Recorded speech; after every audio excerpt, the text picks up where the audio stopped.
기도문 하겠습니다. 하늘에 계신 우리 아버지여, 이름이 거룩히 여김을 받으시오며 나라에 임하옵시며 뜻이 하늘에서 이루어진 것 같이 땅에서도 이루어지이다. 오늘 우리에게 일용할 양식을 주옵시고 우리가 우리에게 죄 지은 자를 사하여 준 것 같이 우리의 죄를 사하여 주옵시고 우리를 시험에 들게 하지 마옵시며 다만 악에서 구하옵소서. 나라와 권세와 영광이 아버지께 영원히 쌓옵나이다. 아멘. 찬송가 348장 찬양 드리겠습니다.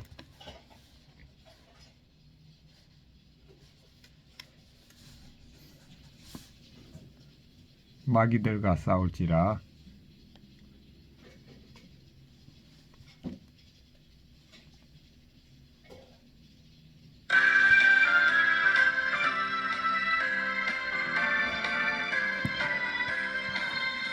마귀들과 싸울지라. 제약 벗선 형제여 담대하게 싸울지라. 저기 악한 적병과 심판날과 멸망의 날 내가 선난 눈앞에 곧 다가오리라. 영광 영광 할렐루야. 영광 영광 할렐루야. 영광 영광 할렐루야. 곧 승리하리라. 아멘.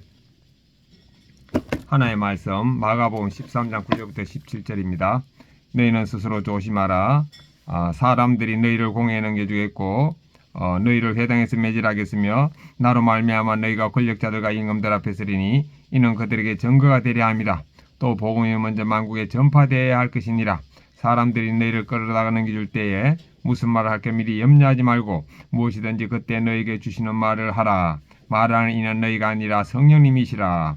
형제가 형제를 아버지가 자식을 죽는 데 내주며 자식들이 부모를 대적하여 죽게 하리라. 또 너희가 내 이름으로 말미암아 모든 사람에게 미움을 받을 것이나 끝까지 견디는 자는 구원을 받으리라. 멸망에 가져간 것이 쓰지 못한 곳에 선 것을 보거든 잃는 자는 깨달을진저 그때 유대에 있는 자들은 산으로 도망할지어다. 지붕 위에 있는 자는 내려가지도 말고 집에 있는 무엇을 가지러 들어가지도 말며 밭에 있는 자는 겉옷을 가지러 뒤로 돌이키지 말지어다. 그날에는 아이 뵌 자들과 젖먹이 든 자들에게 화가 있으리로다. 아멘. 묵상하겠습니다. 9절부터 11절.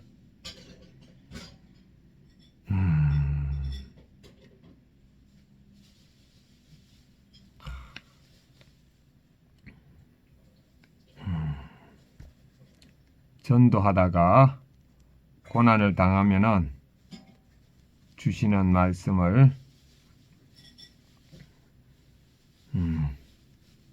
하라. 말하는 분은 성령님이라고 말씀하십니다. 12절부터 13절입니다. 예수님을 전하면 미움을 받는데 끝까지 견디는 자는 구원을 얻는다고 했습니다. 그 다음에 14절부터 16절입니다.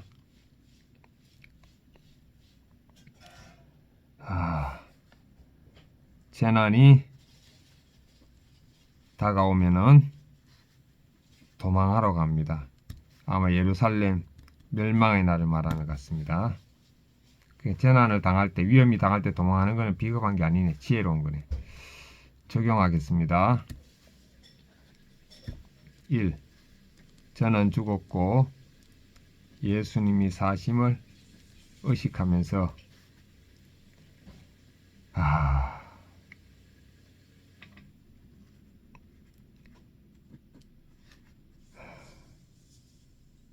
말과 행동으로 예수님을 전하겠습니다. 두 번째, 왼손은 주먹을 쥐고 예수님과 십자가에 못 박혔음을 의식하고 오른손은 주먹을 쥐고 예수님과 손잡고 있음을 의식하겠습니다. 주먹을 쥐고 십자가에 못 박혔고 손잡고 있습니다. 이 시간에 큐티도 예수님과 함께합니다. 본문 해설입니다. 9절 11절 예수님은 자신의 이름 때문에 제자들이 공회에 넘겨지고 회당에서 매질을 당하며 고발당의 권력자들 앞에 서게 될 것을 미리 하셨습니다. 그래서 스스로 조심하라고 하시며 믿음으로 깨어 있어야 한다고 명하십니다. 우리 앞에 닥친 환란은 복음이 만국에 전파되기 위해 반드시 있어야 할 일입니다. 성도는 환란 앞에서도 믿음이 깨어 있어 성령님으로 인도하심에 따라 입을 열어 담대히 복음을 전해야 합니다. 나는 성령님이 인도하심을 믿고 담대히 입을 엽니까? 고난이 축복이라고 간증할 대상은 누구입니까? 고난이 축복이라고 간증할 대상. 주여. 실세를 보이지 못했네. 고난이 축복을 간증할 대상은 그렇네. 그렇네 아버지. 예수님이 형제간에 부모 자식간에 대적하며 서로를 죽는데 내어주는 일이 있을 것이라고 하십니다. 또한 예수님의 이름 때문에 모든 사람에게 미움을 받을 것이라고 하십니다. 믿지 않는 가정에서 예수님을 모르는 사람들 사이에 세상 사람들 사이에서 신앙을 지키며 살기란 매우 어렵습니다. 그러나 끝까지 견디는 자는 구원을 받습니다. 복음 때문에 미움을 받더라도 끝까지 견디는 자에게는 주님께서 약속하신 생명의 면류관이 기다리고 있습니다. 예수님을 믿는 이로 나를 미워하고 괴롭히는 사람은 누구입니까? 끝까지 견디겠다는 결단이 있습니까? 없습니다. 저에게는. 14절 17절 그러네. 성경 말씀을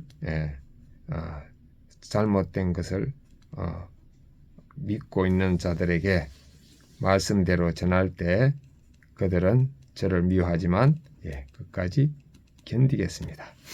14절 17절 멸망에 가증한 것은 혐오스러운 우상을 가리키고 서지 못할 것은 곳은 거룩한 곳 성전을 뜻합니다. 그런데 우상은 혐오스럽다기보다도 오히려 선악과처럼 먹음직하고 보암직하고 탐욕스러운 모습을 우리에게 다가옵니다. 그러므로 말씀을 읽는 자, 꼭 큐티하는 자는 하나님의 성전이 내 몸과 마음 가운데 우뚝 선 세상 욕심의 우상을 깨닫고 회개하며 복음이 전파되도록 힘써야 합니다. 내 안에 우뚝 선 우상, 즉 멸망에 가증한 세상 욕심은 무엇입니까? 말씀을 읽는 자로서 이것을 어떻게 깨뜨리겠습니까?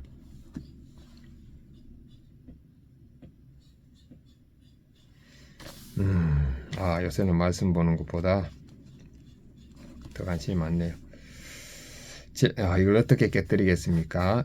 최소한 시간이라도 2분의 1씩 하겠습니다. 49% 대 51%로 하겠습니다. 제 앞에 닥친 환란이 복음을 전파하고자 있어야 할 일임을 알고 믿음으로 깨어있게 하옵소서. 어떤 사건에서도 성령님이 인도하심에 따라 복음을 전하기를 원합니다. 제 안에 우뚝 선 우상을 말씀 묵상과 회개로 깨뜨리고 복음 때문에 받는 미움을 끝까지 견디게 하옵소서. 묵상간정 멸망의 가정한 민낯 서용성님. 6년 전 누나가 교통사고로 소천하자 부모님은 큰 충격과 슬픔에 빠지셨습니다. 저는 부모님이 하나님을 원망하고 떠나실까봐 걱정하며 습관에 따라 큐티책을 펼쳤습니다. 말씀을 묵상하니 성령님이 제게 가족 우상과 성공신화를 버리고 천국 소망을 품으라는 마음을 주셨습니다. 그래서 저는 그날의 큐티 말씀을 부모님께도 전하고 이후 누님의 장례를 기독교장으로 치렀습니다. 그런데 장례를 마친 어느 날 아버지께서 저를 불러 조의금을 나눠주셨습니다. 저는 갑자기 큰돈이 생기자 부모님 앞에서 저도 모르게 웃음이 나왔습니다. 집으로 돌아오는 길에 아내에게 이 일을 나누며 장례 예배 때 주신 말씀을 또 올렸습니다. 돈과 성공밖에 모르는 멸망에 가증한 제 민낯을 마주하니 너무 부끄러워서 눈물이 났습니다. 하지만 그것은 회개의 눈물이 아니었습니다. 이후 저는 매일 추모관에 가시는 부모님께 매일 가셨구나. 지금의 생활은 비정상적이니 하루빨리 일상을 회복하셔야 해요 라며 두 분을 괴롭게 했습니다. 한편으로는 누나의 사건으로 하나님이 나를 후대하실 것이라며 프로젝트 성공과 물질의 복을 기대했습니다. 그러나 프로젝트는 계속 실패했고 독박 육아로 지친 아내와 갈등이 최고조로 달해 육탄전을 벌이기도 했습니다. 그럼에도 예배 자리를 떠나지 않고 교회 지체들과 말씀으로 삶을 나눴습니다. 그러다 보니 제 말에 따르지 않는 부모님, 늘 화만 내는 아내가 문제가 아니라 부모님과 아내를 대적하며 죽는데 내주는 제가 문제임을 알게 되었습니다. 내 생각과 욕심에 사로잡혀 부모님의 구원을 가로막고 남편의 역할을 다하지 않는 것을 회개하며 부모님과 아내에게 사과했습니다. 매일 말씀을 붙잡고 구원의 때까지 인내하도록 돌이키게 하신 하나님께 감사드립니다. 적용일 부모님의 마음을 이해해드리며 제 뜻을 강요하지 않겠습니다. 적용2 힘든 시기에 저와 함께 해준 아내에게 고맙다고 말하겠습니다. 아멘. 제 적용을 다시 확인하겠습니다. 저는 죽었고 예수님이 사심을 의식하면서 말과 행동과 그 다음에 마음으로 행동과 마음으로 예수님을 전하겠습니다. 왼손은 주먹을 쥐고 예수님과 십자가에 못 박혔음을 의식하고, 오른손은 주먹을 쥐고 예수님과 손잡고 있음을 의식하겠습니다. 아멘.